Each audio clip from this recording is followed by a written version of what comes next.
आज पढ़ेंगे विज्ञान की महत्वपूर्ण शाखाएं भाग नंबर 2। तो इससे पहले हमने की थी कुछ शाखाएं, तो आप सबने देखी होंगी, समझ में भी आया होगा। तो आज हम जो हमारी बाकी शाखाएं बच गई हैं उन सब शाखाओं को कंप्लीट करेंगे।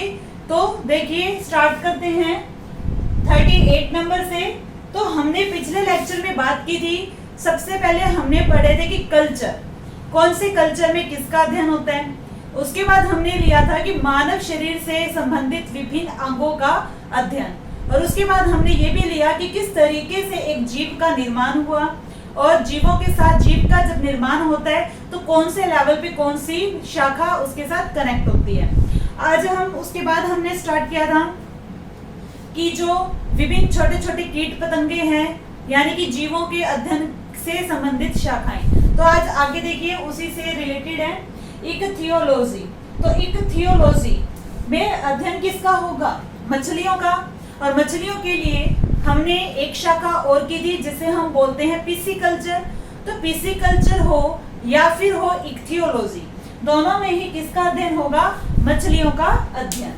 उसके बाद देखिए बच्चों, नेक्स्ट हमारे पास है इंसेक्टोलॉजी। देखिए ध्यान से देखिए, इंसेक्टोलॉजी। इंसेक्टोलॉजी, इंसेक्ट वर्ड कहाँ से बना? इंसेक्ट से। तो इंसेक्टोलॉजी हो या फिर एंटोमोलॉजी हो, या फिर क्या हो? एंटोमोलॉजी। तो इन दोनों में ही किसका अध्ययन होगा? कीटों का अध्ययन। क्या कहलाता है? इंसेक्टोलॉजी। इसमें हम पढ़ते हैं कीटों के अध्ययन के बारे में। नेक्स्ट आती है अरेक्नोलॉजी। अरेक्नोलॉजी जिसे हम बोलते हैं मकड़ियों का अध्ययन, स्टडी ऑफ स्पाइडर्स। मकड़ी आपको पता है ये क्या होती है? मकड़ियों के अध्ययन के लिए भी ब्रांच क्या बनी है? अरेक्नोलॉजी। उसके बाद है हिपोलॉजी। तो हिपोलॉजी में किसका अध्ययन होता है? घोड़ों का अध्ययन होता है। उसके बाद देखिए स्टूडेंट्स, ये भी इंपॉर्टेंट है, मिर्मिकोलॉजी। तो मिर्मिकोलॉजी किससे रिलेटेड होगी? चींटियों का अध्ययन। चींटियां क्या होती है? Red ant. चींटियों के अध्ययन को क्या बोलते हैं? मिर्मिकोलॉजी। उसके बाद देखिए नेक्स्ट ब्रांच है एयरोबायोलॉजी। एयरो मतलब हवा, एयर, एयर, और बायो का मतलब क्या होता है? बायो मीन्स लिविंग बींग्स, यानी कि जो जीवित हैं, और लॉजी मतलब अध्ययन। बायो मतलब जीव, यानी कि जो हवा में उड़ने वाले जंतु हैं। उड़ने वाले जंतुओं के अध्ययन को क्या कहा जाता है?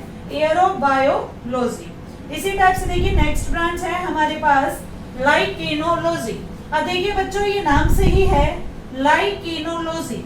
तो लाइकेन का अध्ययन ही क्या होगा? लाइकेनोलॉजी होगा।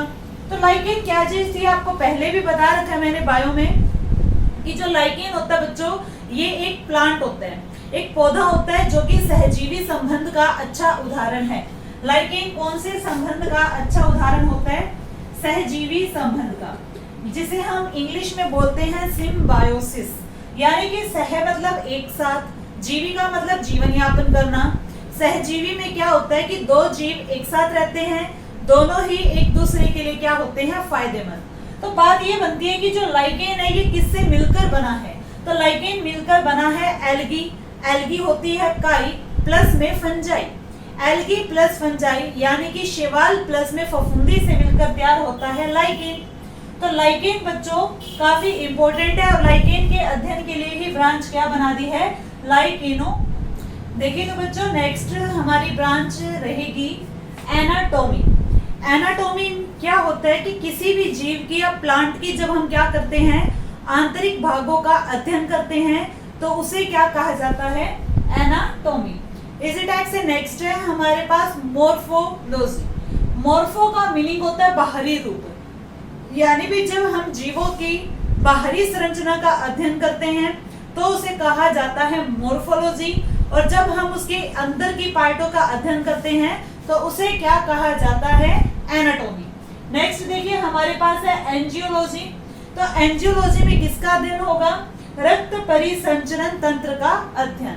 देखिए एंजियोलॉजी आपने सुना होगा कि नस ब्लॉक हो जाती है तब भी एंजियोग्राफी वगैरह करवाई जाती है।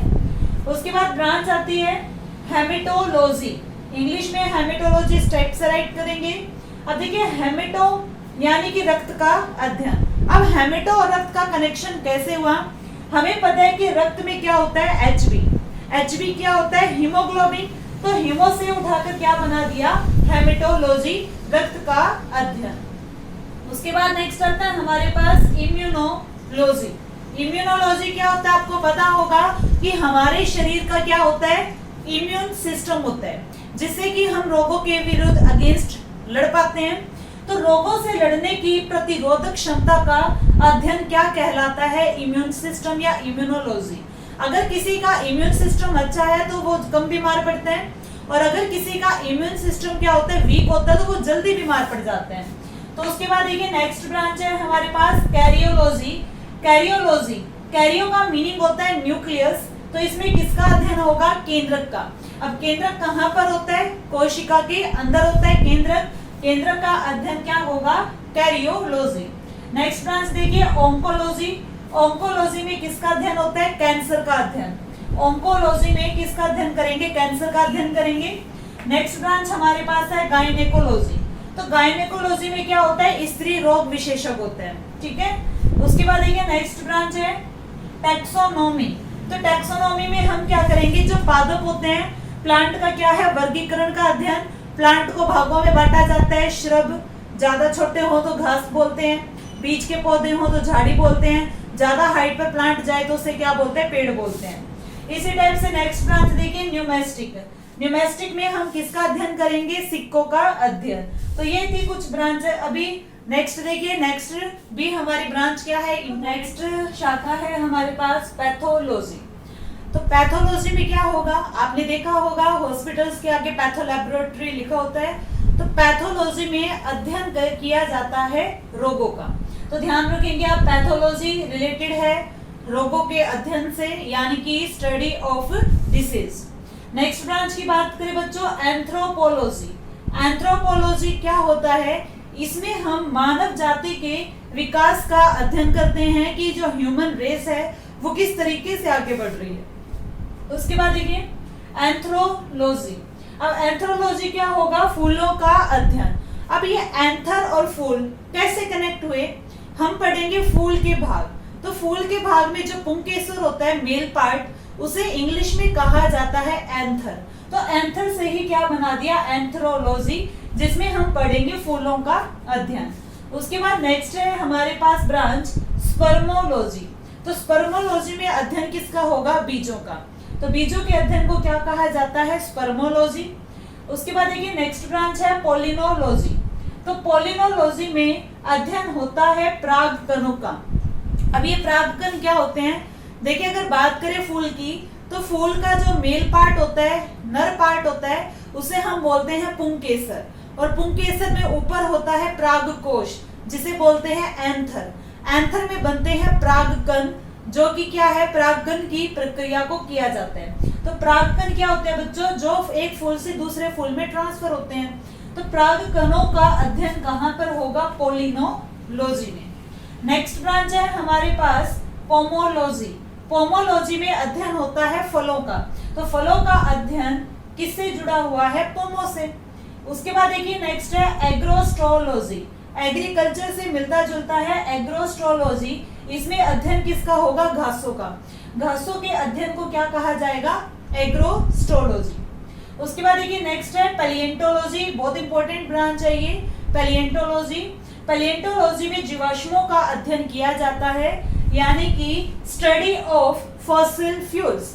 अब बच्चों ये जीवाश्म क्या है, जीवों के जो अवशेष होते हैं उन्हें क्या कहा जाता है, जीवाश्म कहा जाता है। जैसे कि डायनासोर के एग मिल गए, ठीक है, जो पहले जीव थे बहुत टाइम पहले, और अब उनके क्या है, सिर्फ हमें अवशेष मिलते हैं, उन्हीं को क्या कहा जाता है, जीवाश्म कहा जाता है। और जीवाश्मों के अध्ययन को क्या कहा जाता है, पैलिएंटोलॉजी। नेक्स्ट ब्रांच देखिए जीरांटोलॉजी। जीरांटोलॉजी में अध्ययन होता है वृद्धा अवस्था का अध्ययन, यानी कि जो बुढ़ापे से रिलेटेड टर्म्स वगैरह हैं, बुढ़ापे में क्या कुछ चेंजेस आते हैं, इन सब का अध्ययन किसमें होगा, जीरांटोलॉजी में। उसके बाद है नेक्स्ट हमारे पास है इकोलॉजी। अब देखिए इको मतलब वातावरण से जुड़ा हुआ शब्द है। तो इकोलॉजी में किसका होगा, इकोलॉजी में होता है मनुष्य का, उसके वातावरण के साथ क्या संबंध है, उस अध्ययन को क्या कहा जाता है, इकोलॉजी। तो जेनेटिक्स में क्या होगा, आपने सुना होगा जेनेटिक्स, इसमें हम क्या पढ़ते हैं, जीवों के अनुवांशिक लक्षणों का अध्ययन। देखिए नेक्स्ट चलते हैं हेरिडिटी।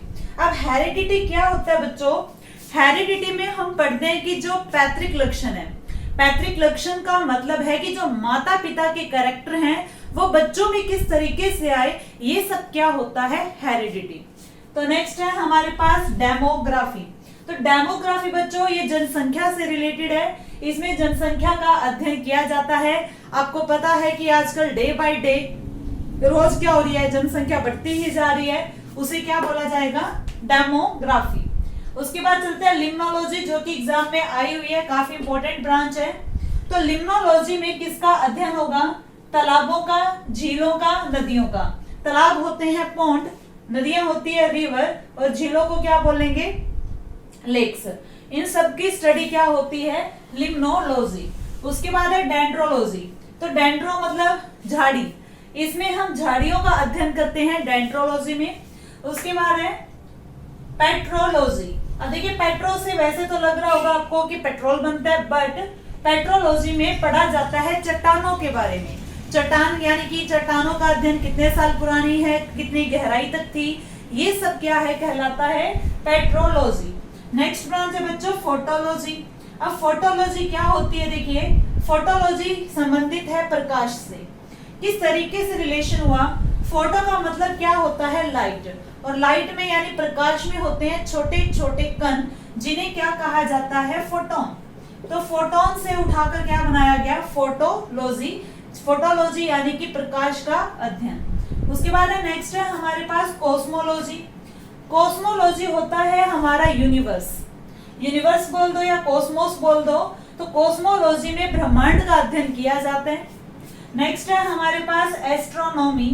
तो देखिए एस्ट्रोनॉमी में क्या होगा, एस्ट्रोनॉमी होती है बच्चों जैसे कि जो हमारे खगोलीय पिंड है, एस्ट्रोनॉमिकल ऑब्जेक्ट हैं, चंद्रमा वगैरह, अदर प्लैनेट्स, टोटल 8 ग्रह, इन सब के अध्ययन को क्या कहा जाएगा, एस्ट्रोनॉमी।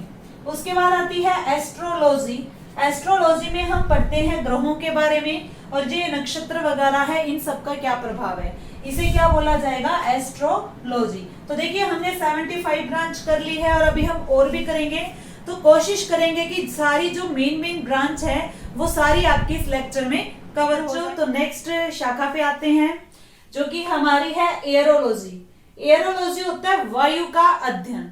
अब देखिए क्योंकि यहाँ पर एयर आ रहा है तो एयरोलॉजी में किसका अध्ययन होगा, हवा का। नेक्स्ट है हमारे पास बोटनी। बोटनी आपने सुना होगा कि एक सब्जेक्ट होता है, तो बोटनी में किसका अध्ययन होगा, वनस्पति का अध्ययन, क्योंकि बोटनी का मतलब ही क्या होता है, वनस्पति। उसके बाद है हमारे पास रेडियोलॉजी। तो रेडियो में यानी कि रेडिएशन, रेडिएशन क्या है बच्चों, हानिकारक होती है। इन रेडिएशंस का क्या असर है, क्या प्रभाव है, उसी को बोलते हैं रेडियोलॉजी, यानी कि एक्स किरणों का अध्ययन, भी उनका क्या प्रभाव है। उसके बाद है देखिए सीस्मोलॉजी। तो सीस्मोलॉजी भूकंप से रिलेटेड होता है, इसमें हम पढ़ते हैं भूकंप का अध्ययन, या फिर क्वेश्चन आता है कि रेक्टर पैमाने पर क्या मापा जाता है, तो भी क्या होगा, भूकंप मापा जाता है। देखिए नेक्स्ट है साइकोलॉजी।